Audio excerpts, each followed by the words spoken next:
Okay, when I went into the CIA, I went in with, my background of honor, integrity, respect. My faith had a lot to do with my ability to persist in seeking the truth and doing what was right. I am a husband, a father, a lawyer, a Christian, and a proud Canadian. I started this series because it was clear that our nation needs truth. Not just another biased narrative, but real information of substance. We need access to facts and the freedom to think for ourselves. I'm Leighton Grey, and this is Grey Matter.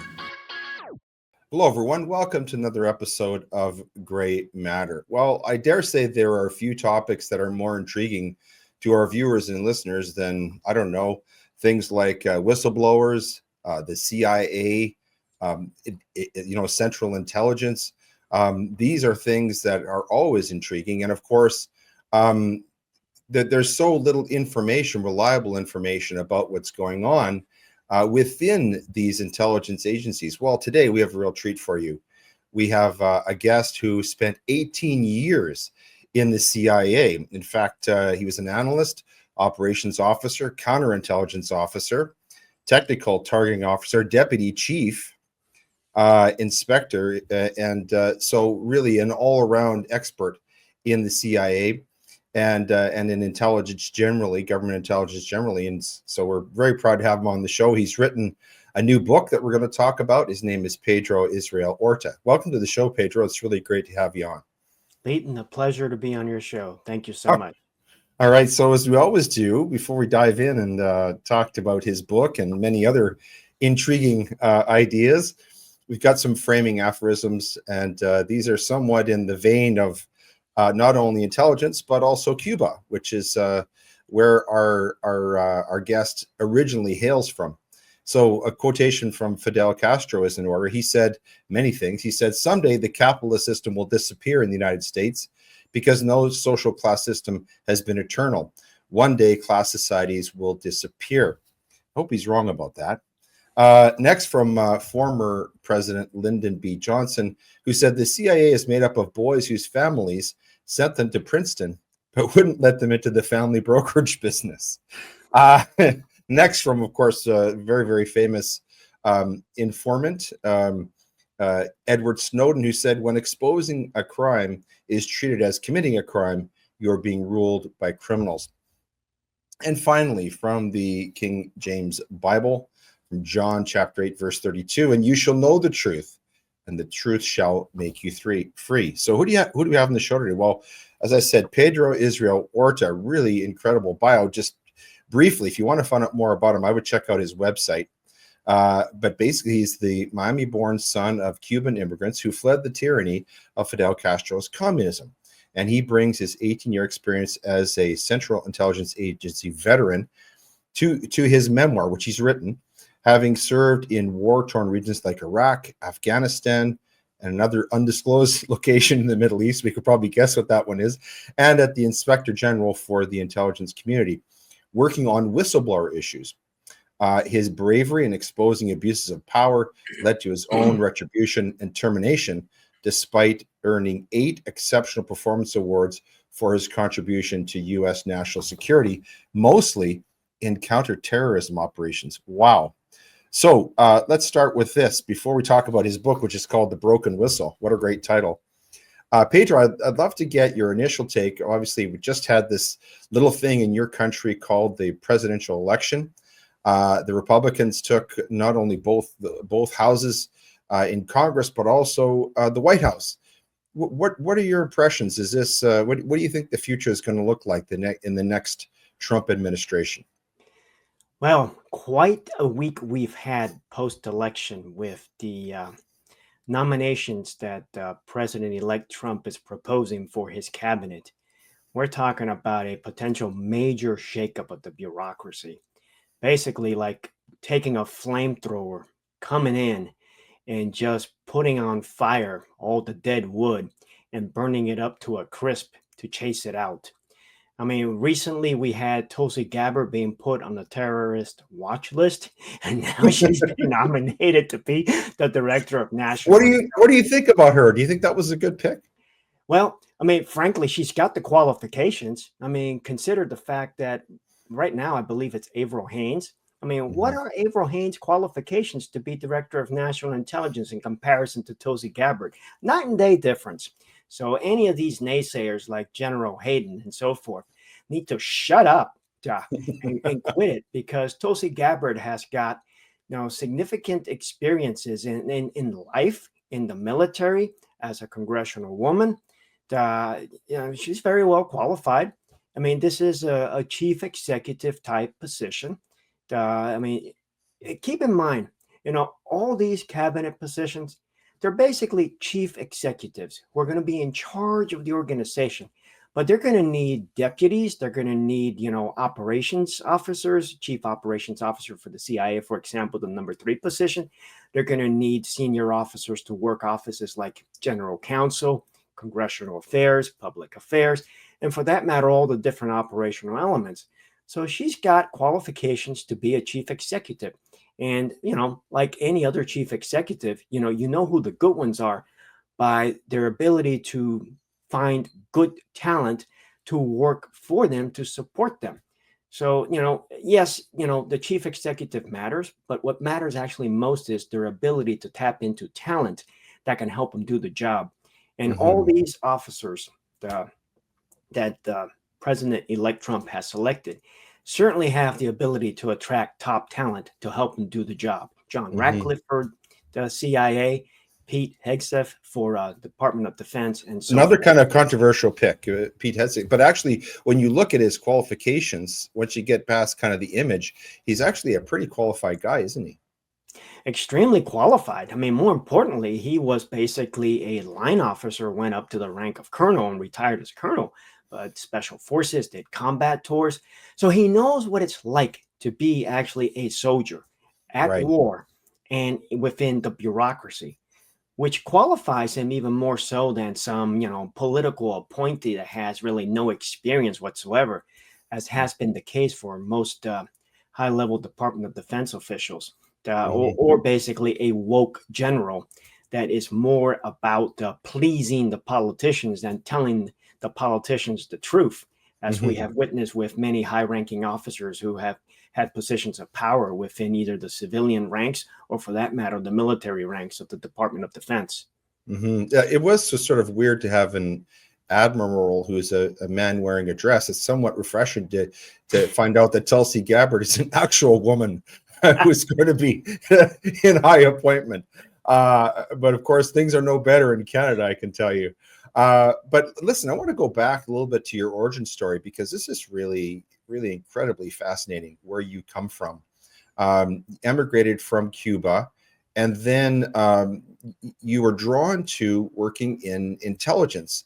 Was that by design, or is that just how things sort of unfolded, where God sort of led you in your journey? I mean, we're all a product of basically where we grow up, the influences in our life. So, significant influence in my life from basically my parents, grandparents who fled Castro's tyranny. And I witnessed firsthand the destruction and, the perils, the lifelong struggles that they suffered as a result of having to flee Cuba, leave everything behind, start fresh from zero without even language in the United States. And growing up in Miami in the 70s and the 80s, consider that, Miami was a hotbed for political activity, anti-communism activities, not just anti-Castro activities, but then fast forward into the 80s with the Contra wars in Central America and the Nicaraguan Sandinistas, and then the FMLN in El Salvador. So, I mean, there was constant political activity in Miami. So that kind of drew me in, as well as keep in mind President Reagan when he became president in 1981. I Mhm. mean, it was basically a revolutionary moment in foreign affairs and, the Cold War too. So, it was at the height of my education as far as my upper years in elementary, high school, so forth. So that had an impact. I was drawn to international relations, international security issues, warfare, the foreign policy. So that drew me in, and eventually that will culminate with my ability to finish my undergraduate schooling at the university in Florida, Florida International University, where I Hmm. majored in political science and international relations. So it set me up for a job like the Central Intelligence Agency. And in part, I was driven to the CIA because I had always been intrigued by intelligence. And Hmm. I had an opportunity to meet CIA recruiters at FIU. And I was able to basically, get hired as a graduate fellow, which eventually would be turned into a staff position. And that's how it all began. Hmm. You, there's a sort of a myth, and I expect it's a myth about the CIA that you sort of have to be of a certain personality, almost like a spy, to be in the CIA. Does it take a certain personality makeup to function in that world and to be able to survive what's going on there? Because obviously, I would expect the access you have to certain information has to be pretty mind blowing.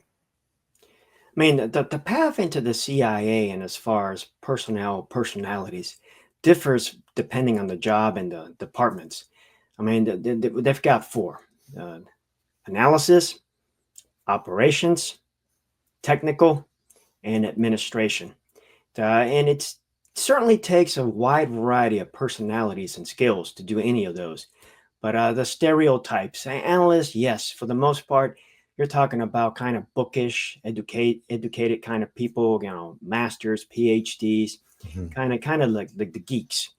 And yeah, certainly. I mean, some of Lawyers. I mean, it was fascinating working in the director of analysis, director of intelligence at the time, where I mean, we had some outgoing people, but at the same time, we had some people that were extreme introverts, where you can see them come into their office, and all you saw was them being at their desk with some headphones on, and the last thing you saw was when they walked out the door. I mean, they can get by without talking to a human being for an entire day because they're deep in their analytical tradecraft, where it Right, requires just a significant amount of research, reading, and writing.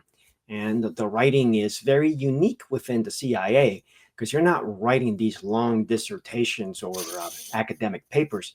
You're trying to write very pointed policy papers to be able right, to get right. someone's attention briefly, in either a Mm. page, half a page, or for that matter, a 3-page paper. That's the analytical. I mean, I can keep on going as far as the operational. The operational I mean, you can have introverts do operational work, but what it takes to do operations, it takes quite a bit of there has to be a degree of discipline and tenacity, the Right. ability to be very persistent to be able to get the mission done because you Mhm. could be facing all kinds of obstacles and you have to be very creative and think on your feet and find a solution without somebody telling you what to do. And that was really your strength, right? That's what made you kind of rise through the ranks. Well, what helped me was, I was not a traditional hire for the CIA from the perspective that typically, the analytical, they just go out, university, hire them. In part, that's how I got hired, though. But then, the operations, they try to find people that have a little bit of some life experiences, although that has significantly diminished post 9/11. So in my case, I came in with 14 years of business experience. So not only did I have academic training, but I had life experiences. And that set me apart within the analytical uh, branches and jobs that led me to eventually get into operations because I had a different kind of skill set where not only could I do analysis, but I can also do operations. I can think on my feet, I can be very independent, but that's what I did as a salesperson in Miami. So that level of creativity and independence opened a door for me in operations that Mm. eventually it led me to excel in some aspects that opened even more doors within the CIA. Mhm. So you had a very successful career, nearly 20 years there, and then you had kind of a life-changing moment there. What happened at the CIA? Well, by the time I got to Afghanistan in December of 2014, that's almost 14 and a half, 15 years of experience for the CIA. I had done analysis, I had done operations, I had done counterintelligence, I had done technical targeting, I had done almost 6 years of war zone work. working, if, for example, in Iraq, I worked basically as part of the station management team in the front office with the chief of station, deputy chief of station, the chief of operations, and at high levels with the U.S. military and other government agencies. I was well prepared, having learned what to do, what not to do in war zones. On top of that, before you go out on a command position as a chief of base, deputy chief of base, chief of station, deputy chief of station, they put you through some additional training, some seminars, and some counseling sessions, where you basically meet the senior officers for the particular division that you're going out for. And they tell you what to do, what not to do, what they expect of you, so forth. So I went out knowing what to do, what not to do, what was expected of me, what was not expected of me. And as a deputy chief of base, I had a very clear mandate: keep our officers safe. In this particular base, we had a base that had some significant dangers from indirect rocket fire. I was told, do something about it. Meanwhile, I was told about trying to increase intelligence collection because they weren't doing any intelligence collection in this base. At the same time, be cognizant of personnel issues. If you see harassment, stop it. If you see anything that's just wrong from a personnel perspective, deal with it immediately. Mm-hmm. Well, I found myself working for a chief of base that was unqualified, unfit, depressed, despondent, couldn't handle the dirt, the grime, couldn't handle the separation from family, couldn't handle the lack of quality food.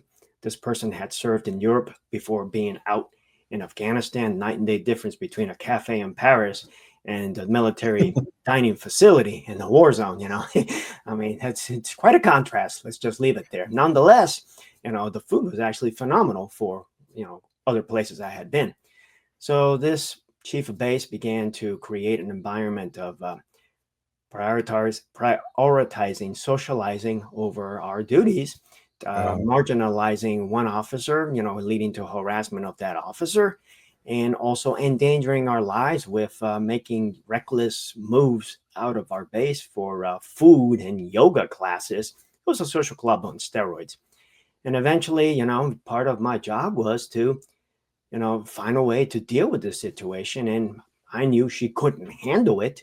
So I spoke with the regional psychological officer about it, and he basically said, look, she can't handle it. She's coping. You're going to have to, talk to your superior about it. So above her. So eventually that's what I do. And one thing leads to another, and this superior did not like to hear what I had to say. And eventually, the situation continues to deteriorate until there's basically a spat between two officers at the base, the preferred officer who she used adopted son versus the marginalized, harassed officer who was an older gentleman. And I spoke up on behalf of the marginalized, harassed officer, and basically they chased both of us out of the base.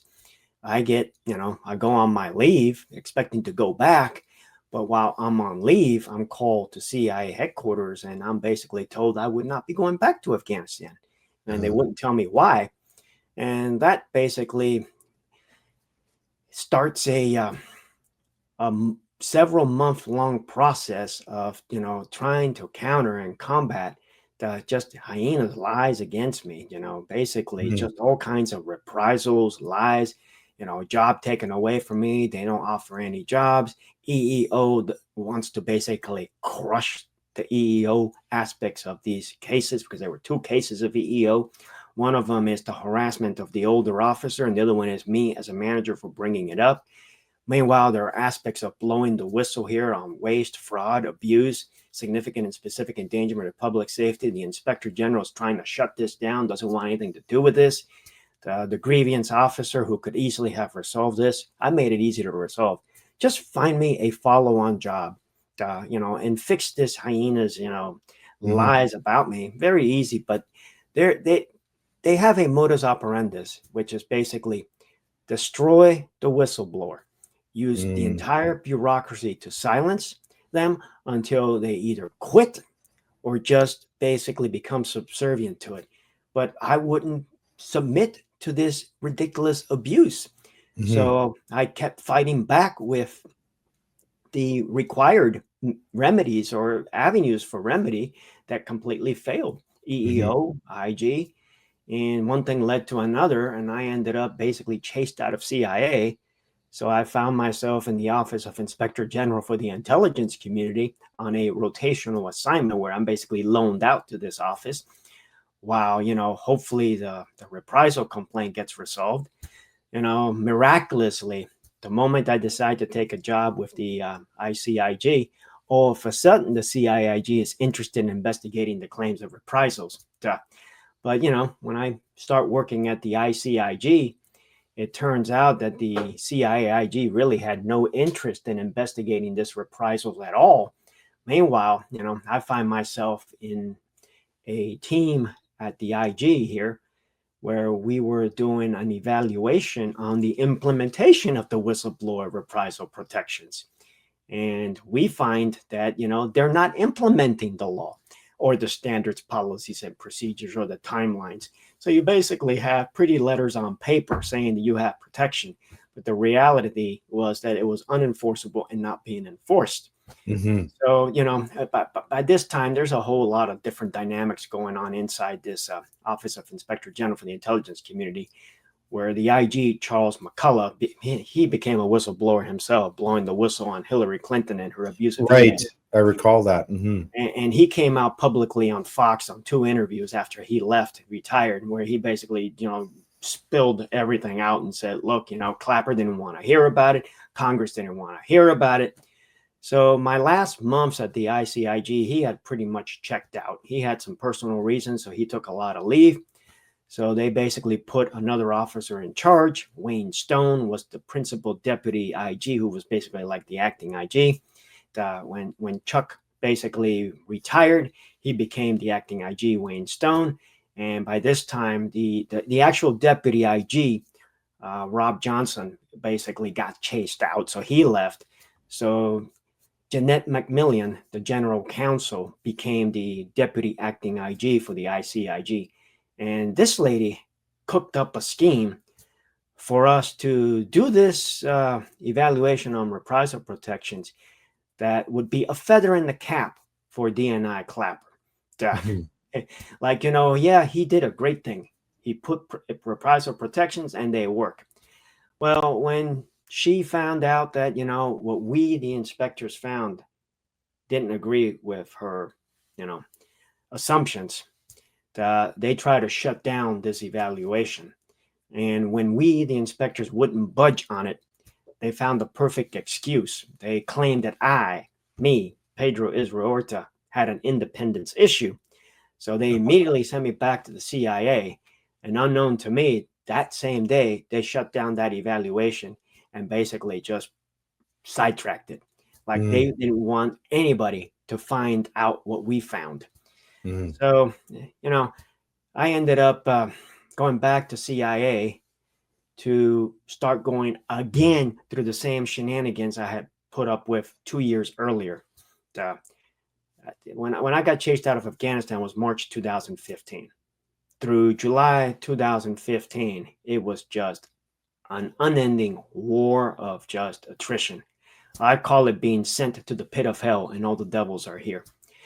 Well, I find myself back at the pit of hell for basically round 2 with the devils, and then round 3 with the devils. So I ended up becoming an additional whistleblower because now I started blowing the whistle not on what happened to me when I was in Afghanistan and the bureaucratic bullying that I encountered at the CIA. But now I began to blow the whistle on the broken whistle, the fact that all these mechanisms to adjudicate reprisal protections were broken. Mhm. And I started blowing the whistle at very high levels. I went up to Mike Pompeo, his number 3, Brian Bulatow. I went up to Daniel Coates and his deputy, Susan Gordon, for these were the two principal DNI officers, the Director of National Intelligence, Daniel Coates, and his principal deputy director, Sue Gordon. And, Mike Pompeo, the chief of the CIA, director of the CIA, and his number 3, Brian Bulatow. But none of these individuals basically would do anything to help. And in this process, I had used the Intelligence Community Whistleblower Protection Act to try to get disclosures to Congress. The IG refused to send them, did Mhm. nothing with them, suppressed them. When I followed up, same thing. I had to hire an employment attorney who tried to help the best they can, but because of secrecy agreements, restrictions from the CIA and basically threats from the CIA neutered this attorney. But nonetheless, we were able to get some congressional interest. Uh, and, through the Office of Congressional Affairs for the CIA, we tried to get some of these disclosures to Congress, but the CIA told me we don't pass all those materials to Congress. Mhm. Like we don't like to tell Congress the truth. Like we like to hide the truth from Congress. That's basically what they were doing. Mhm. Mhm. So, I mean, it just continues to escalate and escalate and escalate. Then they launched a counter investigation against me. They actually had the audacity, the IG, to refer me to another IG to claim that I had to be investigated for having independence issues while I worked at the IG. While in reality, the person that had independence issues was Jeanette McMillan, general counsel for the ICIG, who refused to sign an independence memorandum that we all had to sign. And the qualifications as far as being independent is being free of any personal or institutional or outside influences that demand that you find a particular finding. I, as an inspector, we had a very detailed methodical work plan as far as what we would look for. And, we worked as a team and we followed that Mhm. plan. So I had no independence issues. I didn't have any internal, external, or financial, or for that matter, any reasons to cook up some fraudulent finding. It seems to me, Pedro, that you did have an independence issue, and that is that your allegiance was to the truth and not to the politicization, the wokeification, or the weaponization of the agencies you're working for. It seems to me that as a person of faith, you had a very deep commitment to the truth. I wonder if you could talk about that. I mean, this must have been a very difficult time. You're dealing with. I mean, it's almost an insult to call it cancel culture. You're in a crucible here. You're getting squeezed on at every turn, and at the same time, you're searching for the truth. And this is very high stakes. I'm curious to know, what role did your faith play when you're going through all this? My faith had a lot to do with my ability to persist in seeking the truth and doing what was right. Uh, to me, okay, when I went into the CIA, you know, I went in with, my background of honor, integrity, respect, uh, Right. high standards. I mean, working in the business world, imperishable commodities, I mean, we had to deliver day in and day out.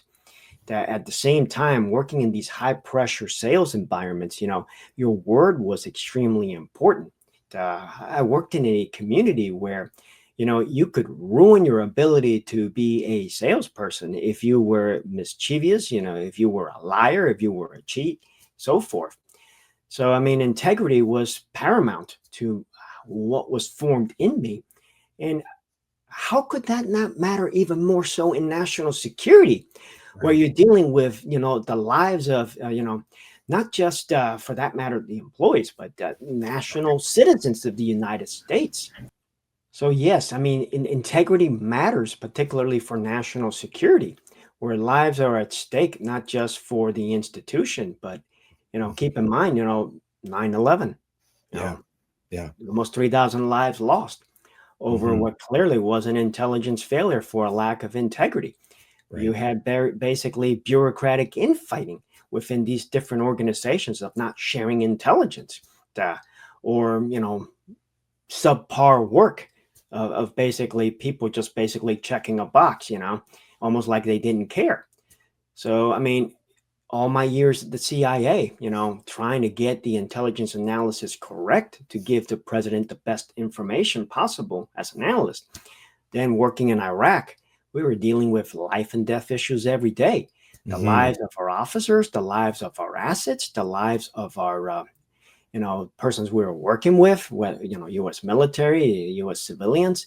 So, I mean, there was a need to get it right. Hmm. So, consequently, not only did I have all the prior business experience, but all those, experiences at the CIA in these war zones, then Afghanistan, and then additional work in the Middle East. So by the time I've got to Afghanistan, I certainly had a propensity to most definitely speak the truth and make it very clear to those who needed to hear it. And then, for that matter, when I went into the Inspector General, now you're talking about the epitome of excellence and oversight. I mean, you're talking about the watchdog, those that Right. have to keep agencies accountable. So integrity mattered extremely much more at the IG. So Mhm. going into this evaluation on reprisal protections, we had to get this right because a failure to protect whistleblowers could lead to significant leaks. Edward Snowden did leak and was a leaker. But why did Right. he do so? Because he learned from others. The Drake, Binney, the NSA whistleblowers who predated him, who tried to blow the whistle and basically faced the wrath of the bureaucracy and of the FBI. So he knew that he couldn't blow the whistle, so he leaked the information out. Mhm. And, I came in post Snowden, and if there's one thing that I proved was that the whole whistleblower protection regime was a total, complete sham. Right. Because here we have Presidential Policy Directive 19, and on paper, it stipulated that you have protections, but its implementation was not being done. Uh, so whistleblowers had zero protections. Mhm. And the fact that when I began to blow the whistle on these failed protections, I was not alone. By that time, there were a few others out there. Andrew Bakage, there's a gentleman by the name of Jonathan Kaplan. Then there is Daniel Meyer, who was the chief of the whistleblower protection program for the IG. He actually blew the whistle on these broken processes, and they chased him out. They fired Mhm. him. Uh, Mm. So, I mean, Seeing a my, pattern here. yeah, a pattern. And sadly, the worst part about this pattern is, you want to know why this happens? Congress has miserably failed to protect whistleblowers. All they do is basically they will use a whistleblower for their political showmanship, theater, and grandstanding, or to go after President Trump if it benefits them, like the Ukraine whistleblower. But they really do nothing. So these agencies know they can get away with these reprisals and there'll be no consequences for them. Mhm. Folks, we're talking with Pedro Israel Orta about his remarkable new book called The Broken Whistle. This is a book that has been released to wide acclaim. I'll read you one review of it, which says that The Broken Whistle is more than an expose. It is a discerning examination of the mechanisms of power, corruption, and the pursuit of truth and justice. Orta's work is a significant contribution to literature for those intrigued by the inner workings of the intelligence community, the complexities of political power, and the audacity required to confront a system that often suppresses dissent. His story serves as a potent reminder of the continual struggle for transparency and accountability at the highest levels of authority. That's from the Literary Titan Reviews. We've been talking with him about his experiences that he's documented in this book called The Broken Whistle. Pedro, I wonder if you could tell us, obviously, kind of a daring thing to write a book about this. Was that a concern when you sat down to put pen to paper on this? Well, I knew that the book would have to go through the CIA pre-publication review process for me to be able to publish it without any threats of prosecution for leaking intelligence secrets because of the Right. secrecy agreement, non-disclosure agreement. Mm-hmm. And at the same time, I had to write something that would get through this process. So in writing this book, I really deliberated for a long time as far as how can I write this? And the bottom line was I was going to have to be very thorough and detailed. And I mean, some of the complaints of the book is that I really get down into the weeds. Well, whistleblowing is a legal matter, and every minute detail matters much. Right. One thing that matters much in whistleblowing is the infamous timeline, Mm. where a timeline needs to be drawn as far as, okay, who did what, who said what Mhm. followed what. So I decided that I would do it in chronological order, with the exception of chapter one, because the hook to the book is basically the Trump impeachment that Yeah. proved beyond a shadow of the doubt that the whistleblower system is completely broken and corrupt. So that gave me a right to be able to write my story. Hmm. Because whereas Vindman was heralded as a hero, I was basically vilified as a villain, uh, Right. as if my whistleblowing was of no consequence. I mean, some in the whistleblower community have actually blocked me on Twitter and don't consider me a whistleblower. Yeah, I saw there was a big firestorm over this tweet or the thread of tweets that came out in September of 2019. Is that what you're talking about there? Well, that also resulted in a significant amount of backlash against me and hate against me. Right. And to this day, I'm significantly hated by many on the left because how dare I speak up for Trump? Uh, Badge of courage, my friend. Badge of courage. but yeah, so the best thing I can do is, I mean, the meat of the book is predominantly Afghanistan and post-Afghanistan. Right. But that said, that would be insufficient. For me to be a credible whistleblower, I would have to make sure that the reader would understand that I was not some broken human being.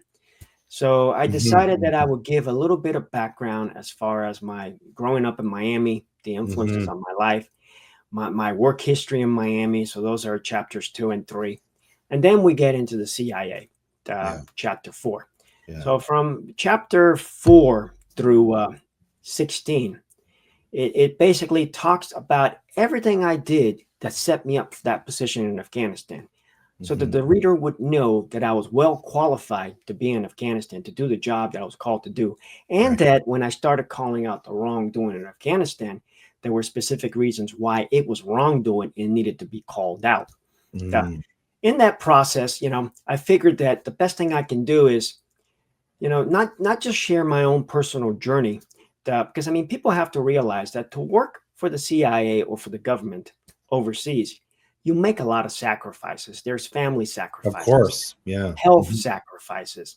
Uh, we're putting our lives on the line, our health. Our families suffer from the separation and so forth. So I give a lot Mhm. of tidbits of those sacrifices.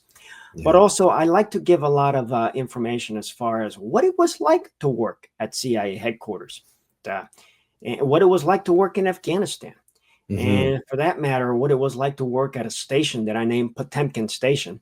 Yeah. Because I mean, I worked, honestly, it was a station of excellence when I was in Baghdad to 2004 to 2006. But I went from a station of excellence to a station that was an embarrassment for the CIA. That Mm. is the truth. I decided to, in the book, use some colorful names to try to, let people know, exactly what to find. So I named the chief of station Mo, the deputy Larry, and the chief of operation Curly, Three Stooges. Okay. because it was three stooges. And I don't only use names. I like to do a lot of showing. Okay, this is what they did, so people can realize, wait a moment, okay, he's called, Mo for a reason. And Right. he's acting like a Mo, acting like a Larry, acting like a Curly in this Three Stooges storyline. So I do that. So that's why it's called part expose and part memoir. Uh, Right. Mhm. and I continue it when I go to Afghanistan, and continue when I go back to CIA headquarters, working technical targeting issues, is going out to the Middle East on deployment. So by the time I get to Afghanistan, the reader has got really a good background as far as who I am, what I've done, and all the nonsense that happens bureaucratically within the CIA. Because at the Mhm. bottom line of this all, it's just one massive bureaucracy. Mhm. And that's Mhm. part of the problem that we have with government. Yeah. Yeah. That's the biggest problem that we have with the Department of Defense. Department of Mhm. Defense is no longer the War Department, which is what it was named in World War II. It's Right. basically just one massive bureaucracy that needs to be completely revamped and redone. Mhm. Mhm. I want to ask you about a couple of other projects that you're involved with in addition to the book. One is a film called Deep State Gangsters: Destroying Dissent to Preserve Power. Want to talk about that a little bit? Absolutely. So what happened here was my book got to the attention of a filmmaker, Frank Panico, and he wanted to turn my book into a movie. But it's like I realized that there's power and strength in unity, and if people hear my story could be an anomaly. Uh, but I decided to bring in John Kiriakou, the CIA torture whistleblower, Nate Kane, the Hillary Clinton Uranium One whistleblower, and Garrett O'Boyle, one of the FBI suspendables. So the four of us tell our firsthand stories as far as how we blew the whistle and what we witnessed firsthand as far as reprisals against us. Mm-hmm. So we have two CIA and two FBI. So now this is not an anomaly. Now we got a serious pattern, Yeah. Yeah. serious abuses of power by these agencies to basically destroy dissent to preserve its power, which that's Mm-hmm. basically what it is. That's the bottom line. Mm-hmm. And, our stories, without some context, may not mean much to the hearers. So that's why we bring in Lee Smith and J. Michael Waller, two expert commentators, to provide some perspective. And Lee Smith is a veteran journalist, almost like 30 years, has written several books. Same with J. Michael Waller, except he's a policy analyst. So Right. they provide a lot of perspective of what this means. And the bottom line is basically the threat of weaponized government power, because we now have not only seen how they will use government power to destroy employees within, but they have began to use that power to destroy the citizens out and about. Mm-hmm. So, if people want to watch that documentary film, where would they go to see it? Good news. Next week, Tuesday, Wednesday, 1920 November, it will premiere in Salem Now. Oh, Salem Now fantastic. will carry video on demand. You can either rent or buy or through their subscription program. So you'll Excellent. be able to see it next week. Well, I hope it's a grand success. That's not all you're doing, though. You've also got this thing called the Voice of Righteousness broadcast, which is your own podcast. Really interesting topics there. How did that come about? Well, I am an ordained minister, most recently since 2021. I've been a licensed minister since 1991. So I've got a ministerial background, Christian, non-denominational. Right. And, my Christian upbringing had a big impact on my life. I've had some ministerial training. So I look forward to be able to preach the gospel of Jesus Christ and at the same time bring some perspectives as far as what's going on in the world and on these whistleblower matters. So I most recently launched my own podcast, Voice of Righteousness podcast. And I hope to keep them short, 15, 20 minutes, 30 minutes max, just kind of point, just get into a particular subject and just run with it. Well, I hope you'll do us the honor of rebroadcasting this interview on your platform, because I think it might help your listeners get to know you a little bit better. But that's wonderful. What a wonderful vocation, the way to express your faith. I want to ask you, I want to come back to the book as part of our reading list, but selfishly, I want to ask you a couple of questions about borders, because I know the CIA, you understand very keenly the relationships internally and externally between nations. There are many memes on the internet, you've probably seen these, suggesting that our Prime Minister in Canada, Justin Trudeau, might be the offspring of a former dictator, Fidel Castro. That sounds funny, but what isn't funny is the suggestion, and I believe this is true, and I want to get your take on this, that maybe for the first time since the War of 1812, Chinese infiltration of political and other systems in Canada is actually causing Canada to be a geopolitical threat to the safety and security of the United States. And I want to get your take on this, because I'm hearing people within the U.S. government and even Donald Trump, who gave a speech at CPAC and in February of 2022. He described our Prime Minister as authoritarian. He described our government as a dictatorship. And so I'm interested to get your take on this. What do you think the relationship is going to be between the Trump administration and Canada, given what's been going on in Canada? And I'll just finish off by telling you this. You might know this. The Trudeau government is so frightened by Trump that when they learned that he was going to be the Republican nominee for president, they had a 3-day basically sequestration. They had private meetings trying to plot, what they're going to do. And again, after he won the election, they did this again, So I'm curious to get your take on this. What do you think the relationship going forward is going to be militarily and in terms of intelligence between the United States and Canada? I mean, we live in such an interdependent world, and economies matter so much, the interdependent economy, that, a lot of times you may have some vast, significant differences with some of the government styles, uh, and there may be some open hostility. But ultimately, since we border each other, Canada and the US, and there is quite a bit of trade and commerce going back and forth between both countries. And for that matter, we're dependent upon each other for defense issues, particularly Right. the threat of Hmm. ballistic missiles. That no matter how much acrimony there is between Trump and Trudeau, the bottom line is that for the sake of economy and defense, they will find a way to work together. Uh, Hmm. I Hmm. suspect that, because Trump is such a brashful, hard hitting type of person, that this will be more of a give and take from Trudeau than from Trump. It's kind of like what we witnessed immediately after Trump won. It's like all of a sudden Hezbollah wants peace, the Houthis want peace, Putin is willing to negotiate in Ukraine, and and some in Europe are having some serious consternation as far as, okay, we're finally going to have to work out our differences. So bottom line is going to be, I expect to see a greater degree of cooperation, whether it's intentional or unintentional. They'll find a way to work together. I hope that's true. Now, turning to the southern border of the United States. Now, we've heard and we know that you hail from Cuba. Your family immigrated to the United States, and now you're a proud American and served your country very well, bravely. We were seeing a massive influx of people, unprecedented numbers flooding into the United States.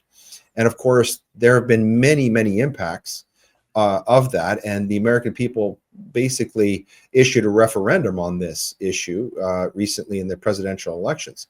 But does that influx of people, the mass migration into the United States, the open border, also pose some intelligence issues to the U.S.? What's your take on that? I mean, the possibility that some terrorists have come in with intent to be sleeper cells to pull off some operation is always there. That actually has always been there and will always be there.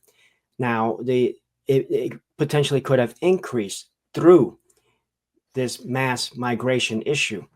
But actually, the biggest threat that we have with this mass migration has been not just a crime, but is the ability to change the political landscape, the electoral college votes, the House representatives, because it appears to, in part, have been a strategic move by the Biden administration to try to flood certain places that are normally red Republican strongholds, to try to flip them into blue strongholds.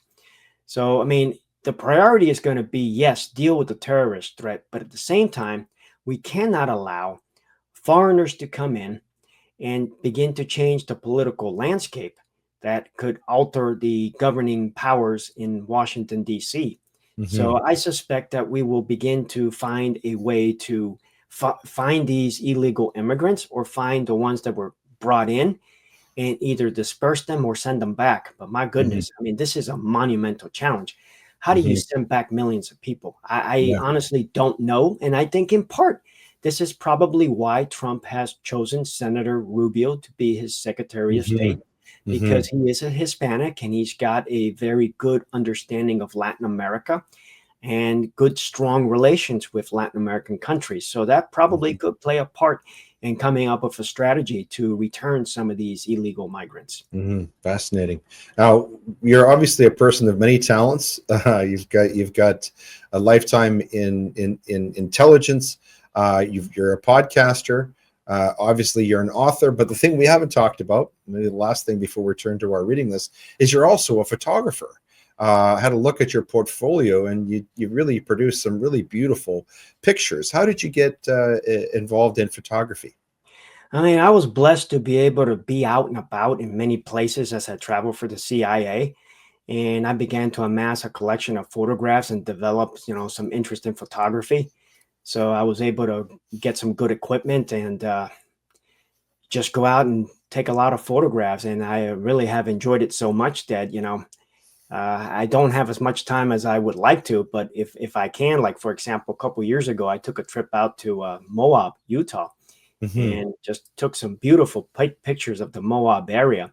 So it's been more of a hobby that has turned into a semi, not professional, but certainly above being a hobby and an enthusiast into more of being a landscape photographer. Hmm. Maybe an idea for your next book. But anyway, if people want to see your portfolio, it's available on your website, isn't it? Yes, the best place to find me is in Viewbug. Viewbug Okay. has got a good spread of photos and 500px as well. I Hmm. did shut down my photography website because I need to completely redo it, and I Okay. probably will relaunch that portfolio soon, I hope. But it people don't realize that, photography can be a lot of work. I mean, a Mhm. phone, click, it's real easy. But you go take a professional camera and you take raw photographs and then you got to process them. It actually is a lot of Yeah. work. And It's not an art. only that, It's an art form, isn't it?